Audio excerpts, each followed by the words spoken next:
Hello, everyone. This is Nanette Kennedy with Humanities Team and the Evolution Revolution. And we are reading Friendship with God, and we're on chapter 21. And Linda, will you repeat that page? We're on chapter 20. Chapter 20, page 407. I thought we read that last week. No, you just said we can probably get through 20 and 21. You read 19 last week, as I understand it.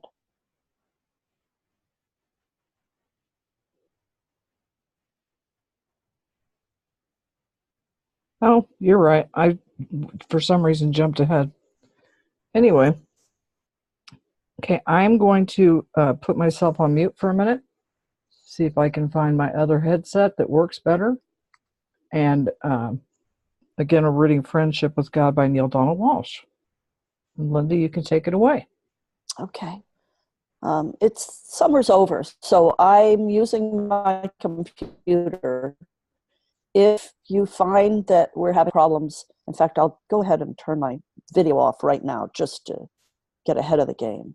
But if you find you're having problems hearing me, let me know and I can call in. That's what I did this summer. So this is chapter 20. We're on page 407. And this is actually God speaking to start with. What does it mean to have a friendship with God? It means having wisdom such as this at your fingertips, anytime, any place, anywhere. It means never wondering ever again what to do, how to be, where to go, when to act, or why to love. All the questions disappear when you have a friendship with God, because I will bring you all the answers. In truth, I will not bring you any answers at all, but simply show you that you have brought them with you when you came into this life, that you've had them all along.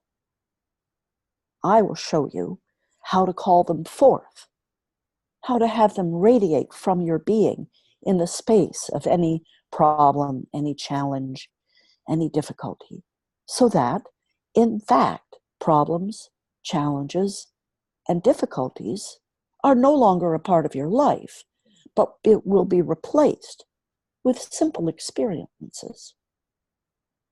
To the outer world, it may very well appear as if nothing, in fact, has changed.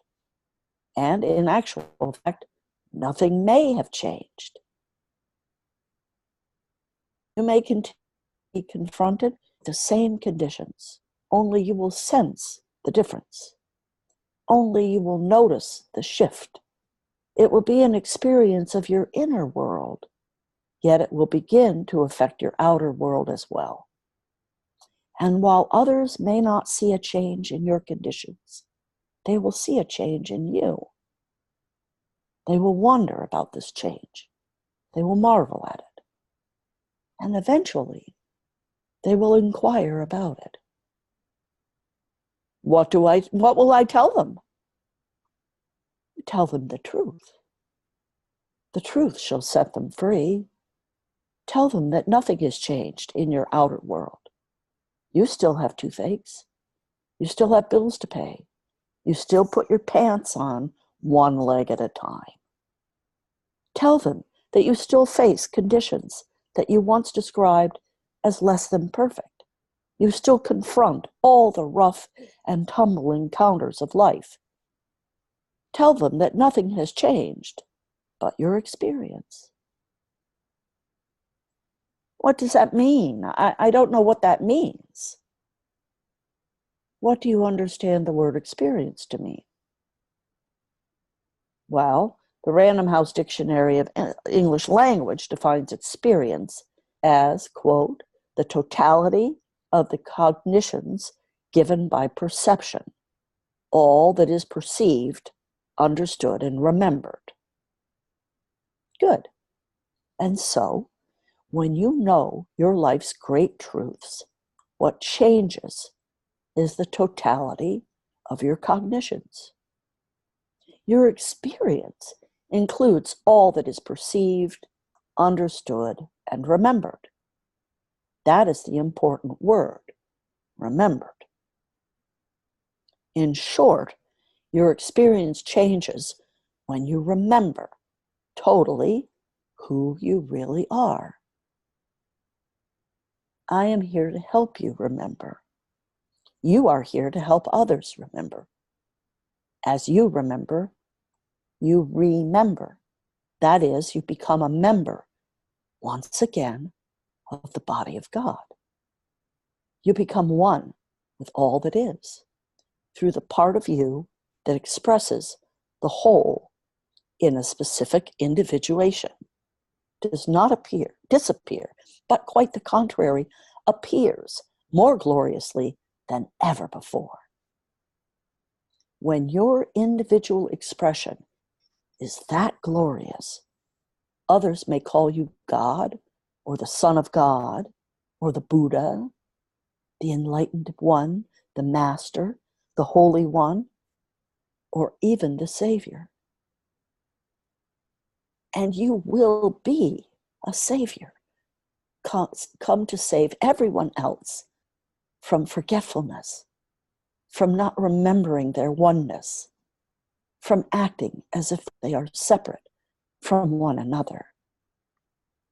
You will spend your life working to end this illusion of separateness, and you will join with others who are doing so also.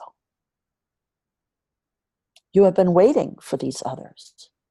You have been waiting for them to show up in your life, to make themselves known to you. Now you have found each other, and you are no longer alone in this work. This is what it means to have a friendship with God. It means to no longer be alone. So now, as you go about your day-to-day life, know and understand that nothing is ever going to be the same. Your friendship with me has changed everything. It has brought you my partnership and my love, my wisdom, and my awareness. You will now be aware, and you will be aware that you are aware. You will walk in wakefulness. You will grok in fullness, except when you do not. There may be times when you slip back into forgetfulness, when you imagine yourself to be other than who you really are. At those times, in particular, use our new friendship. Call on my name, and I will be there. I will show you to your answers. I will lead you to your wisdom. I will give you back to yourself. This then, do for all others. Give people back to themselves. This is your assignment. This is your mission. This is your purpose. And through their friendship with you, will they come to know that they have a friendship with God. Do you want me to keep going, Nanette? Well, does anybody have anything they want to comment on this short chapter? All his words are beautiful reminders of who we truly are. And yeah. Can she keep going? Yes, we're just discussing that right now. I know. Okay. Yes. I came up. I just wanted to say that part there, you have been waiting for these others, you have been waiting for them to show up in your life, to make themselves known to you. Now you have found each other and you are no longer alone in this work. That's what we are doing here. We have found each other, and praise God that we have. Exactly. And we've been together for so many years now. You can't help but change internally when we've been together as long as we have. Yep. Agreed. I'm grateful for everyone here, so. I'm over the moon in love with each of you. Right back at you. Okay. let's go ahead and Keep begin. going. Yeah. Unless somebody has something else they want to say. Okay. Chapter 21. My story ends here for now. It's June 29th, 1999 at 6:25 in the morning. I've been up since 2:30 in my cozy office in my wonderful home in the rolling hills outside of Ashland, Oregon, finishing this book. I've been looking to see what would come through to bring it to an end. That last chapter did it for me. There is nothing more to say. All of it is here. All of it is clear. When you are aware, and when you are aware that you are aware, there is nothing more to ask. I'll leave my personal narrative where I began, in Conversations with God, Book 1. From the campground near Ashland, I went back to real life, but I wanted to make a life this time rather than just living. This was the source of much of my sadness during the years before writing the first Conversations with God book, before writing my angry letter to God. This was the source of much of my unhappiness in relationships. I have since learned 2 important questions to ask in life. Where am I going? Who is going with me? I've also learned never to transpose those questions again, never to ask the second one first, and then change the first to suit the second. Now I have a wonderful life. I am blessed with my wonderful wife, Nancy, and with wonderful friends. And my most wonderful friend of all is God. I do have a friendship with God, and I use it every day. That's what friends are for, to be used. That's what God loves us to do. God says, use me. Those are the 2 magic words. Those are the words that will change your life. When you hear God say those words, your life will change. And when others hear you say those words, your life will change. Those words are even more powerful than I love you. Because when you say, use me, you are saying, I love you, and a great deal more.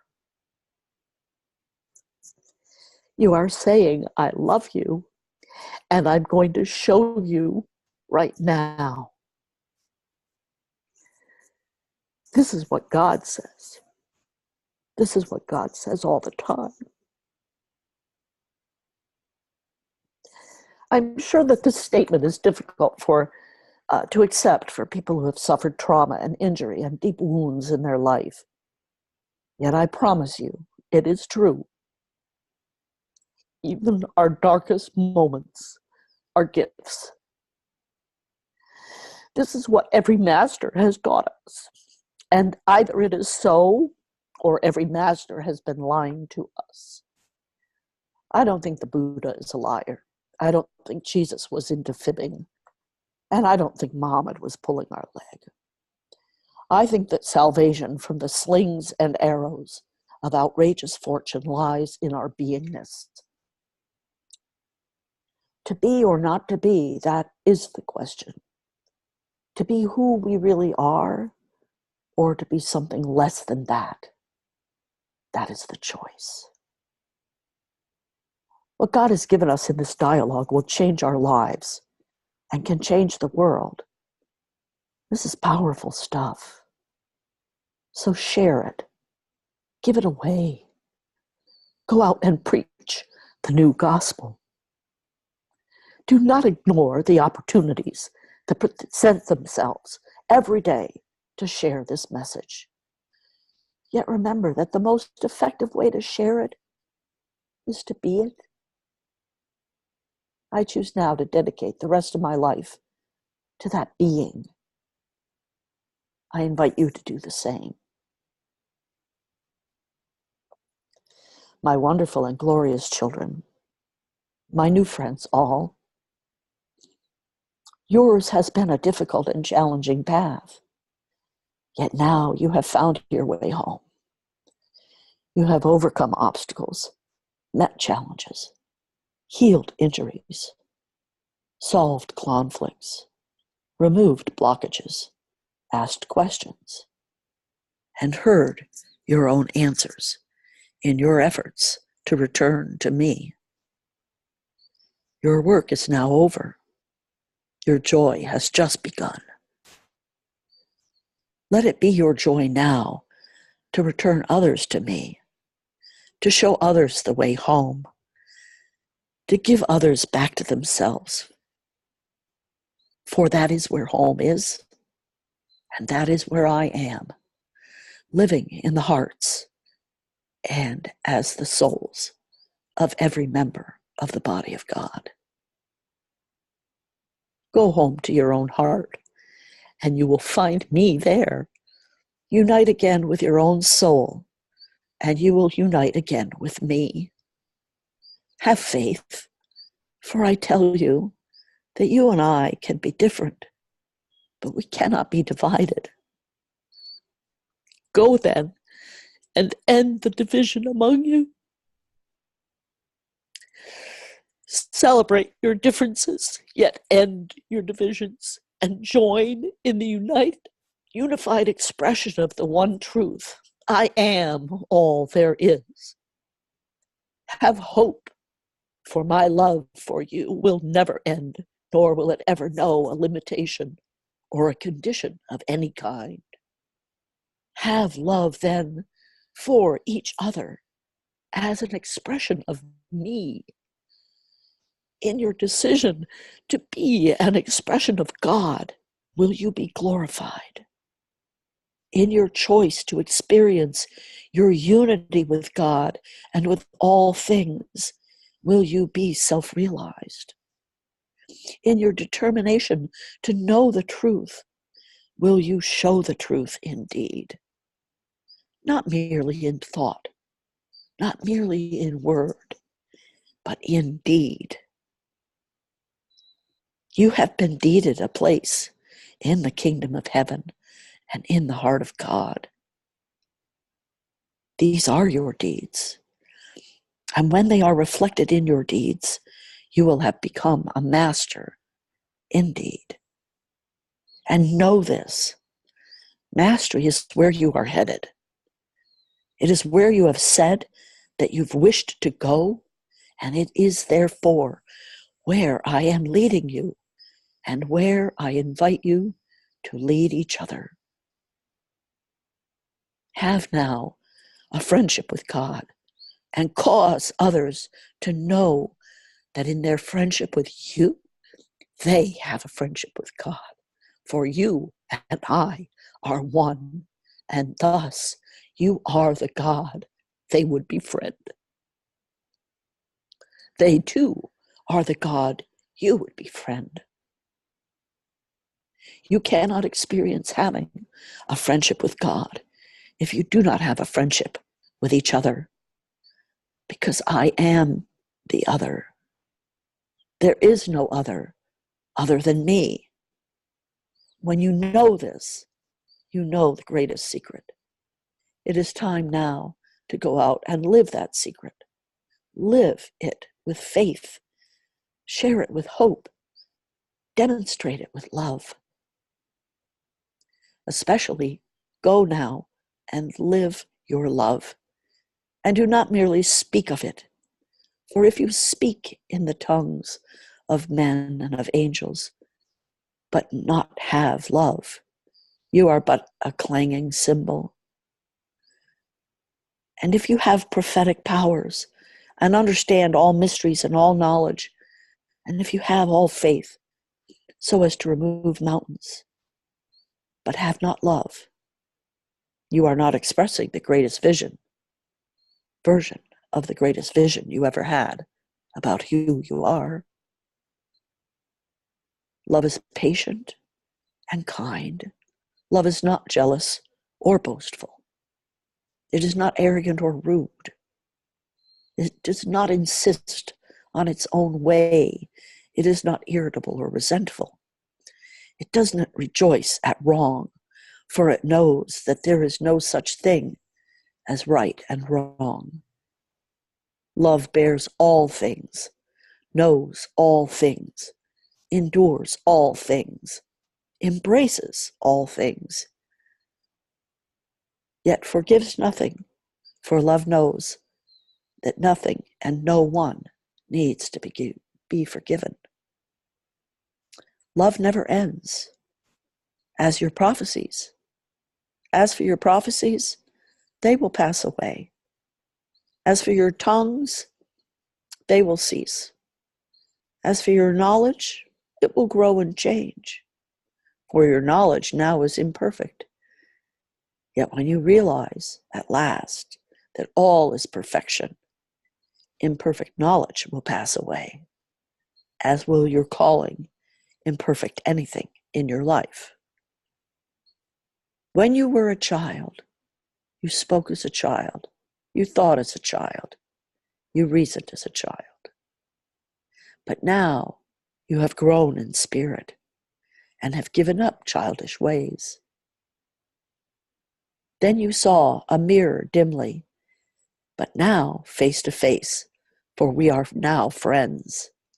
Then you knew in part, now you understand fully, even as you are fully understood. That is what it means to have a friendship with God. I leave these pages now, but not your heart, and never your soul. I cannot leave your soul because I am your soul. Your soul is made of what I am. Go then, my soul partner, and live in faith, hope, and love. These three, yet know that the greatest of these three is love. Spread it, share it, be it, wherever you are, and yours will be a light that can truly light the world. I love you. You know that? I know you do. And I love you.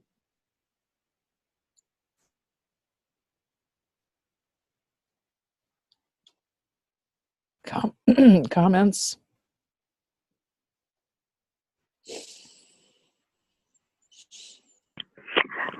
Absolutely. Wow. 1 minute to absorb that, though, okay? That's fine. Okay. Well, that was amazing. I started my program with the University of Medical Spiritual Healing, and I've been in an intensive for like the last week. There's a few more days, and this is our lunch break. Perfect timing. We don't come back till 3. And the entire morning was about dissolving. And so I put on the phone, and this is my, we're asking, okay, please, send me a message. What do I need to hear? Things like that. And this was my message. And I came in just as she was reading the second time. What's interesting is those were my wedding vows. Anyway, and you've all made such a difference in my life. I'm in the quiet right now, so it's hard to put into words, but I wanted to share because he said you have to speak up and out. This is where it really does come down to, is what we just heard, what I just heard. And it's so difficult to just keep dissolving. And it doesn't have to, it doesn't have to be hard. It can be gentle. But I guess the question we were asked is, what is it you're clinging to? And surrender it. And it truly is. It's about really giving up control and just witnessing. You don't have to do a thing. It's been pretty intense few days, and I'm so glad that I'm here and I can share this with all of you. It's going to be a fun year. Over. Very well said.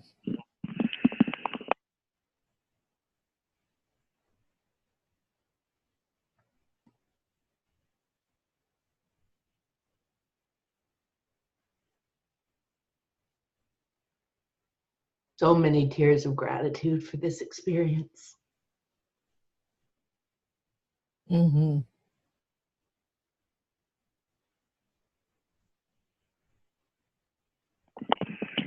Oh, and just for what I was speaking about, it's with Dr. Ibrahim Jaffe, MD, who runs the University of Medical Spiritual Healing.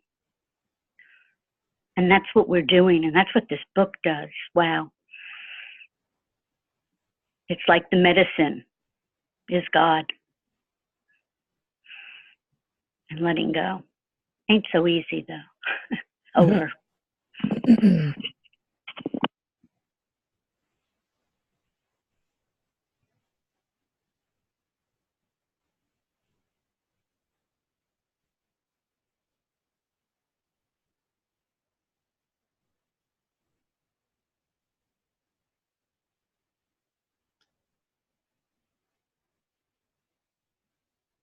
That section that says love is patient and kind. Love is not jealous or boastful. It is not arrogant or rude. Love does not insist on its own way.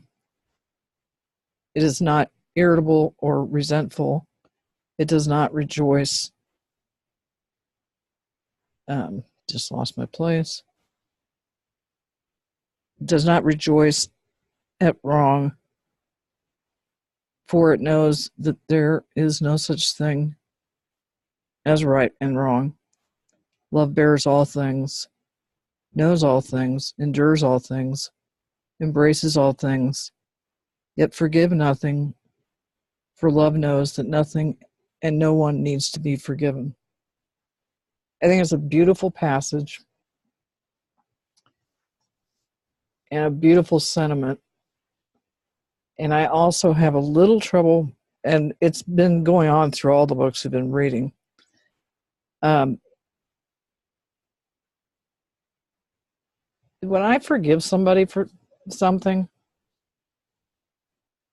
and if somebody apologizes to me, I don't want to go down to I don't want to necessarily get into, well, let me read this passage, where it says nobody needs it. And it's ironic because I watched this period piece on Netflix over the last 10 days, and it's called The Paradise, and it's about a very large department store in England.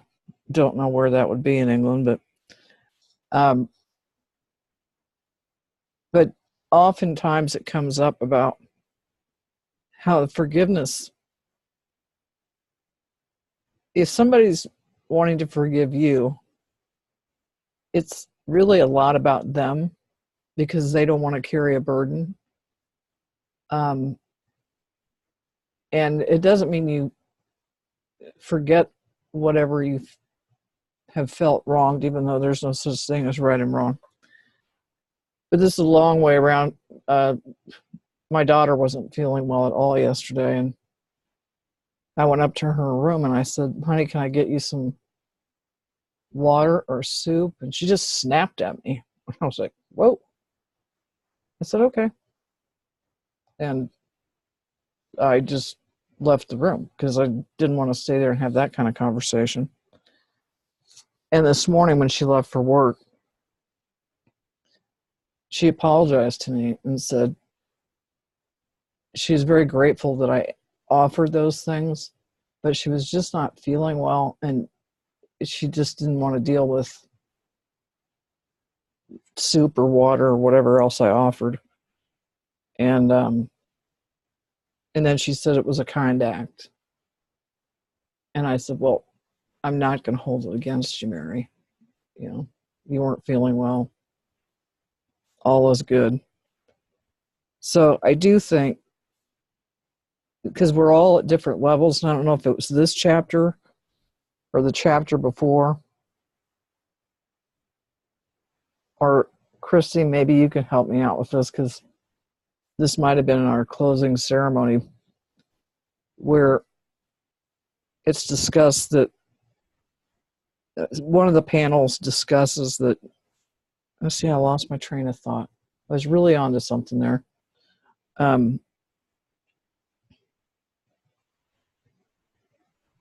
well, I've said enough, but those are my thoughts. Over. My thoughts, hello, whoops. My thoughts on that. Was somebody else going to say, I can wait? No, I don't think anybody was. Okay.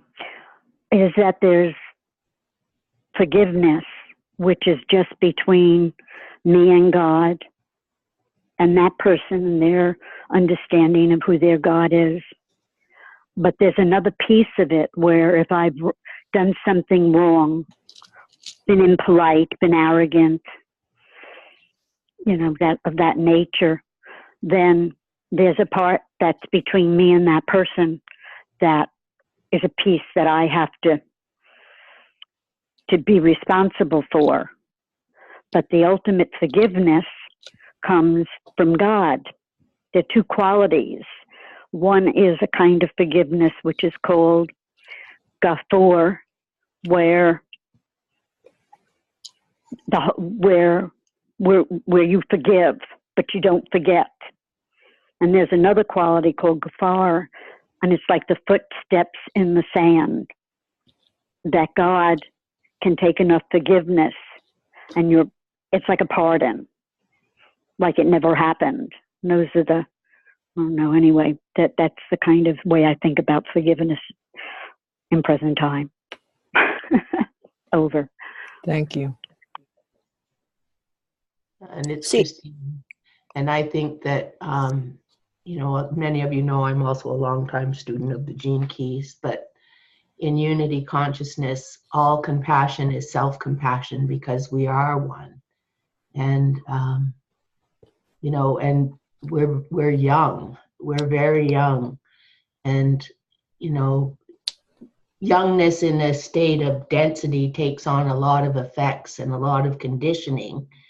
And I think we're at the stage in our evolution at this now moment that we have to feel safe enough to be willing to let all effects and all conditioning go, and to let go and let God, as they say in unity. Over. Thank you, Christine. This whole conversation of forgiveness is interesting to me because I've always had the sense that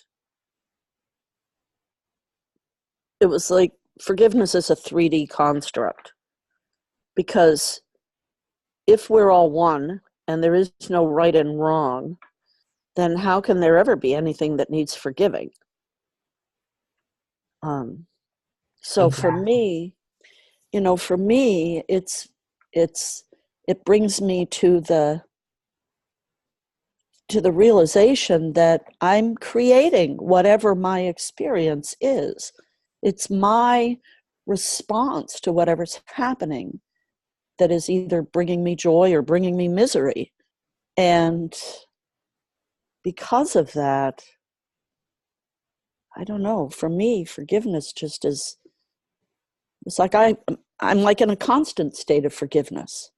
Like everything is okay because everything is okay. Everything is God in expression. So, what's to be upset about? Although I say that, and then I think about this week, and this week was such a pain. I mean, it was exhausting to be trying to go through this week and hold the concept that this is all divine.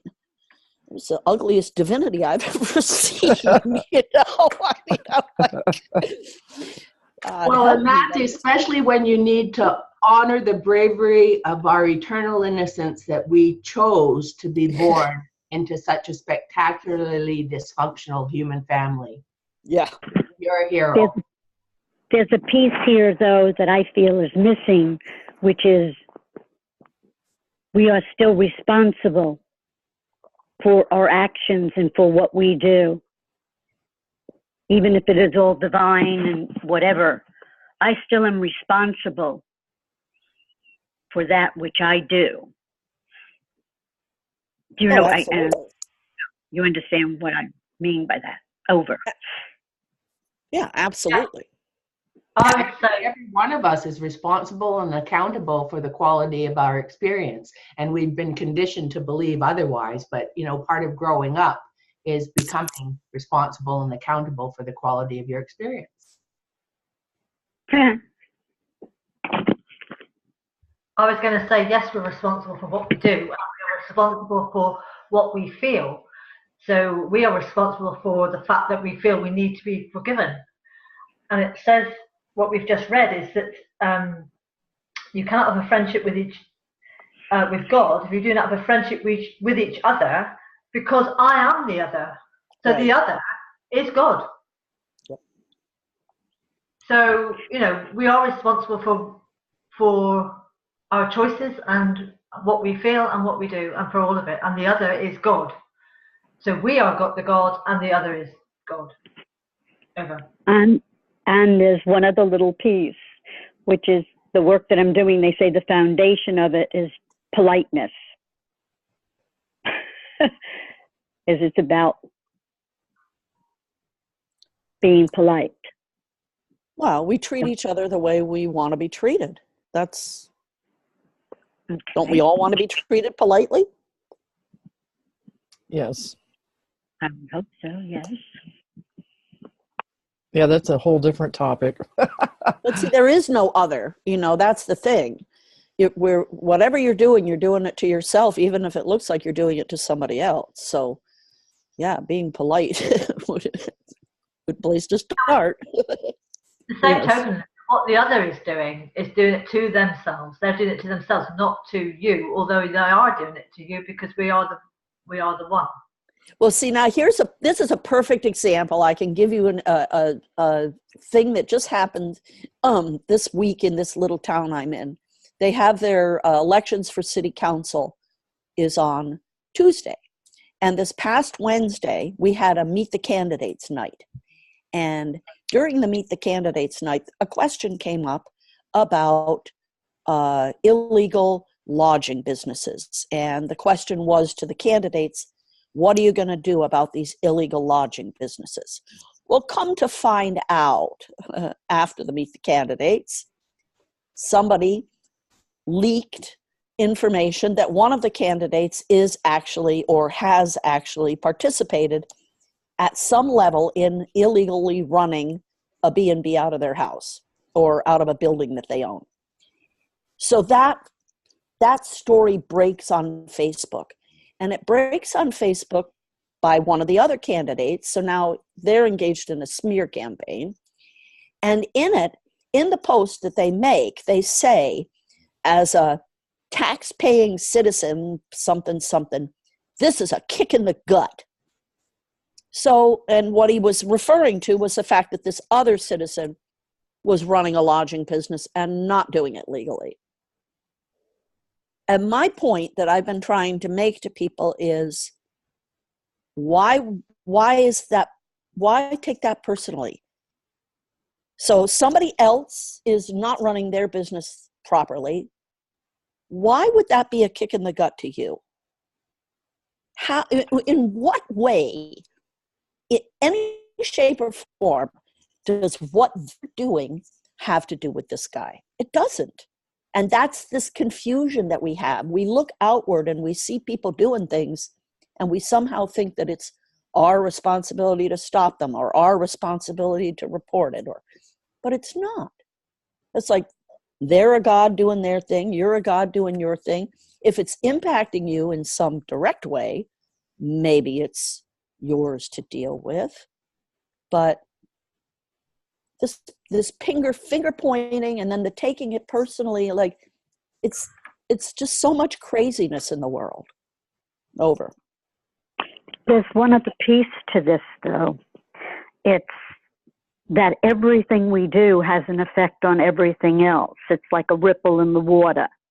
I don't believe that it's like the butterfly effect or the 100th monkey theory or the morphogenic field.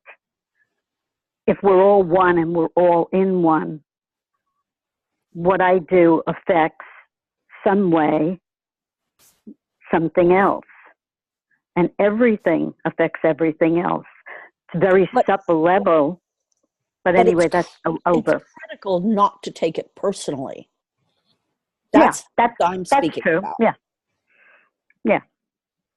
I agree with that. It's not, there's a ripple, there's a wave coming along, but that wave coming along wasn't done to me.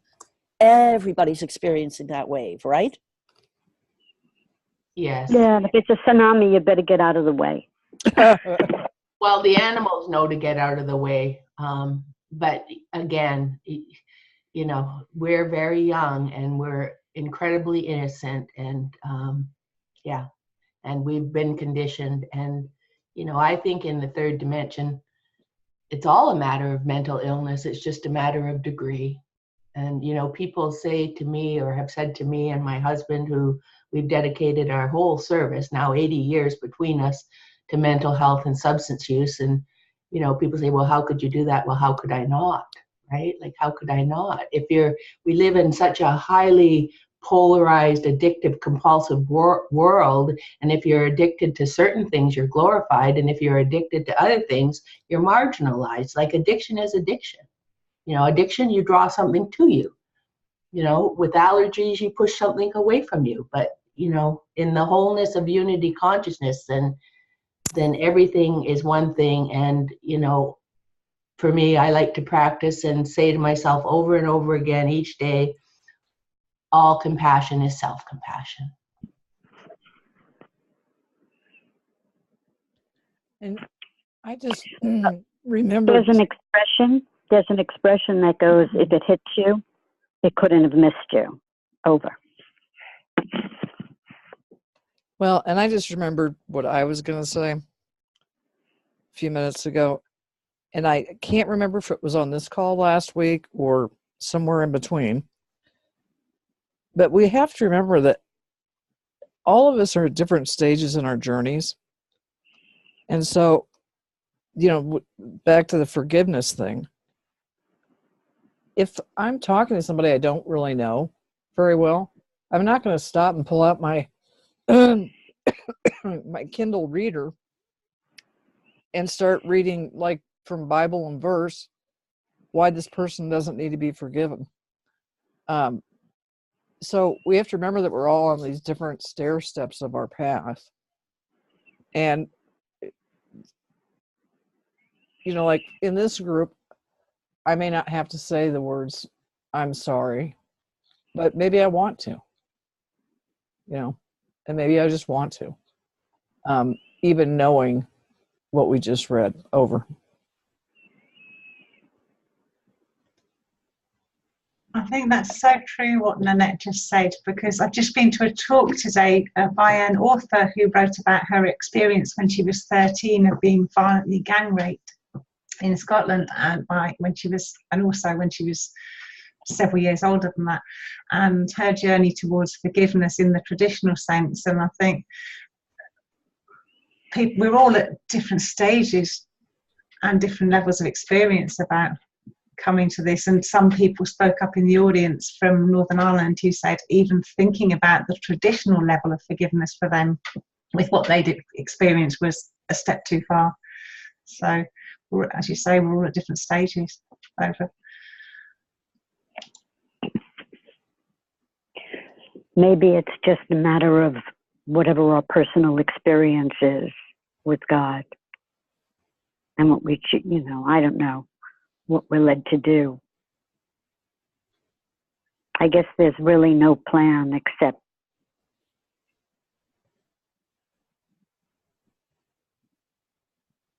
being as loving as you can about things. And I think that's probably key to what we're talking about here, is that I'm not saying to myself, well, God is not telling me I need to apologize. If I want to apologize, it's coming from my heart. And I don't want to carry that burden of hanging on to something. So earlier, I think Christine said, let go, let God. Somebody said that. And so if I can let go of something, I've been through some pretty interesting times my time on the planet.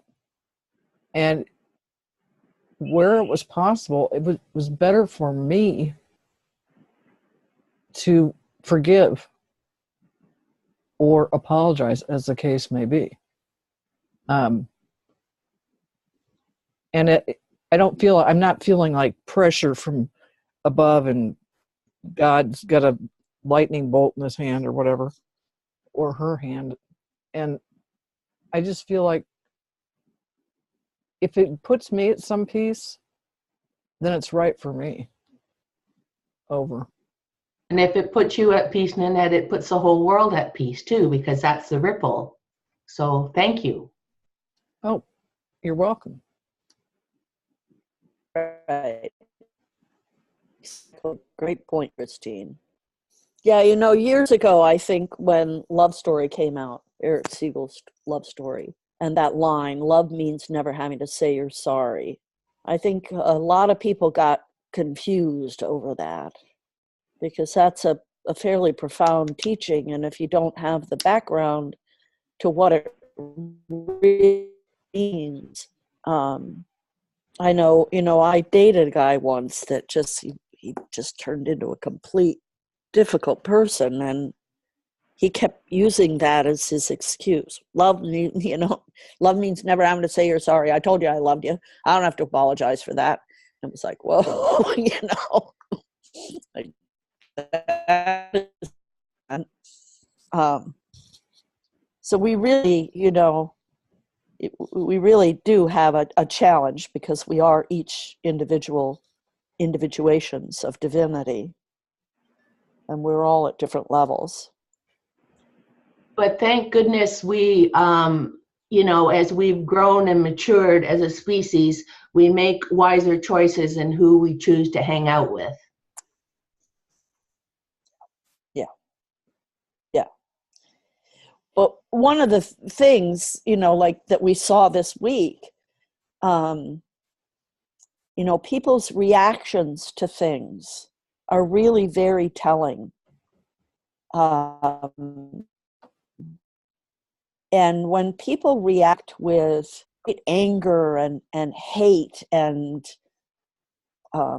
vilification of other people, to me, it's really a sign that there's something going on inside that person. That person's triggered. And when we see people that are triggered, we need to be able to recognize that and put it in perspective that, that their words are coming from a place of non-balance and maybe not the heart. And I don't know how we sort through it because there's an awful lot of stuff going on lately, but we've certainly been given some great examples this week. Remember that quote from Matt Kahn, whatever arises, love that. Yep. Oh. Yeah, Matt's coming out with a new course on the 3rd of October that I've signed up for. I think it's called 10 steps or something. Anyway, I'm going to take it. I love Matt Kahn. Oh, he's wonderful, yeah.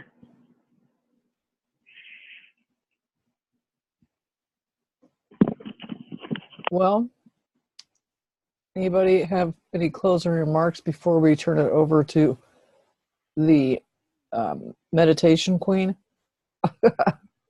Hi, I've just got to tell you, Nanette, that I couldn't help laughing when you said about your daughter snapping at you when you were so lovingly offered her soup.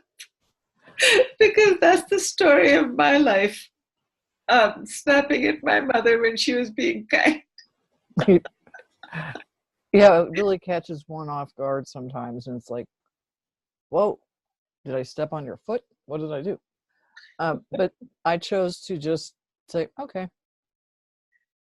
And she did apologize. And she did apologize this morning, which was fine, because I also understood she wasn't feeling well. And I think that for many of us, if you're not feeling well, you can be a little cranky. So, but You're here. yep. Of course, I've But- never been cranky. No, neither have I. Okay, so can I start the meditation? Please do. Yes, Okay. please. Thank you, Lord God, for the choked up voice of Linda as she read the last section of this book, because it is truly love when a person wants to cry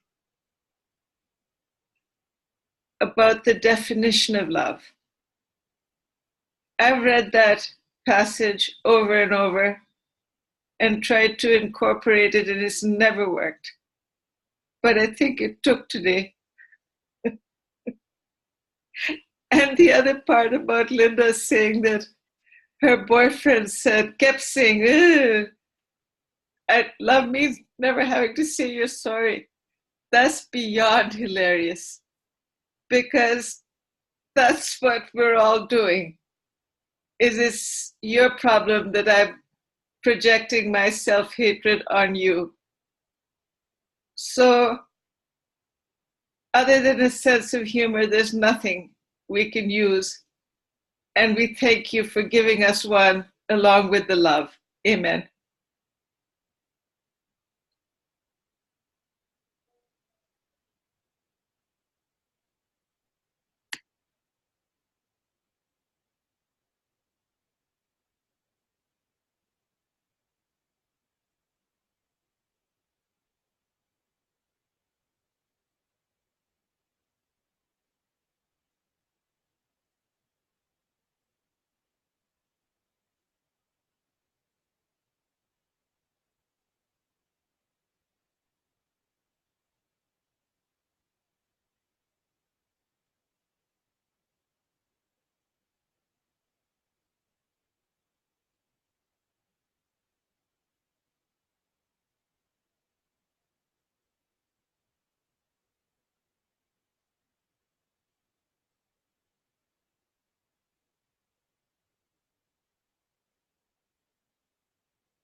Thank you, Shabana. I really appreciate the fact about the sense of humor, because I know you and I mean, probably everybody on this phone call loves to laugh.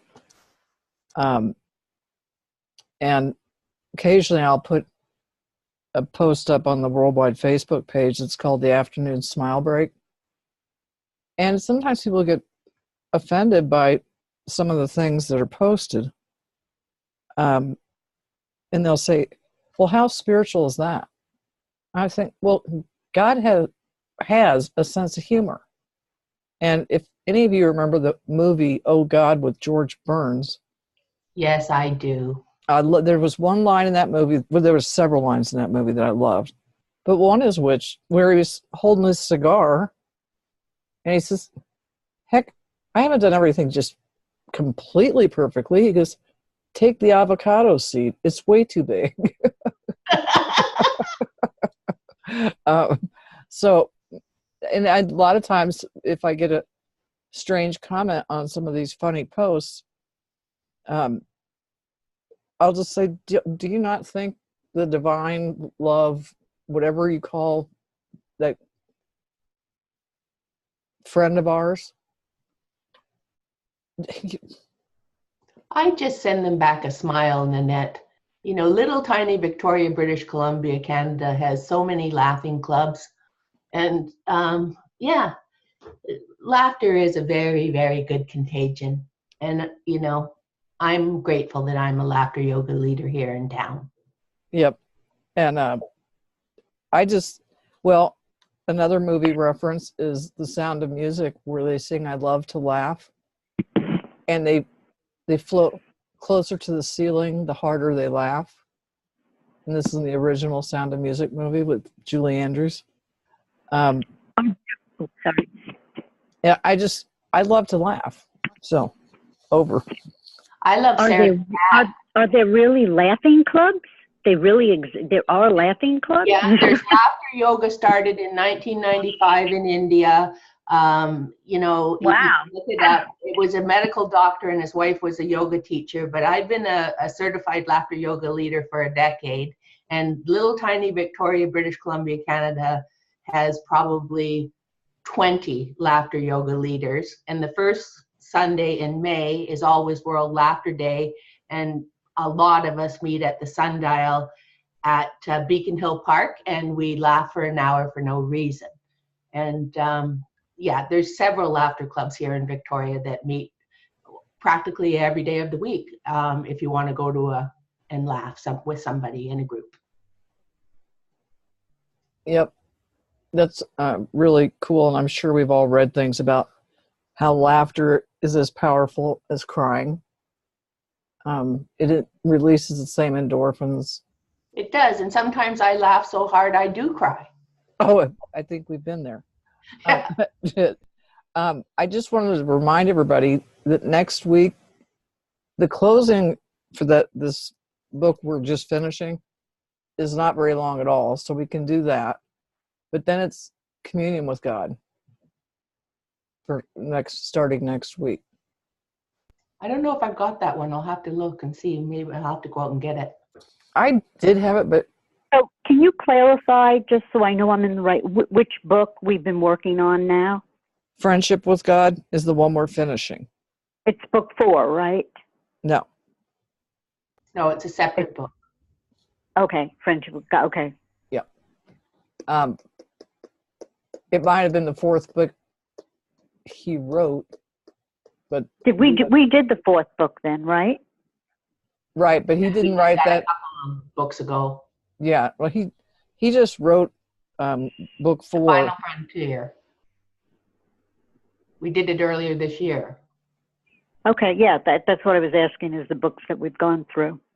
Yeah.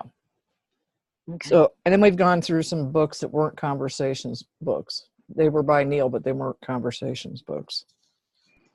We've been going by publication order except for book 4. We jumped, right? Didn't we jump ahead and read book 4 when it came out?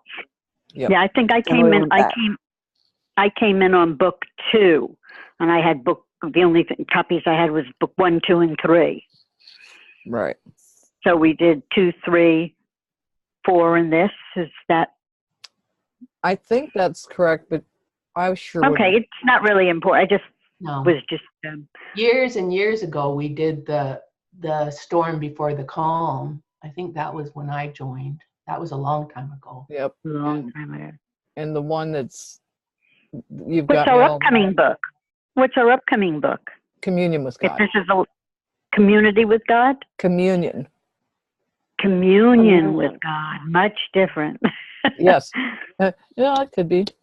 Well, anyway, we've ran over a couple of minutes, and I look forward to seeing you all next week.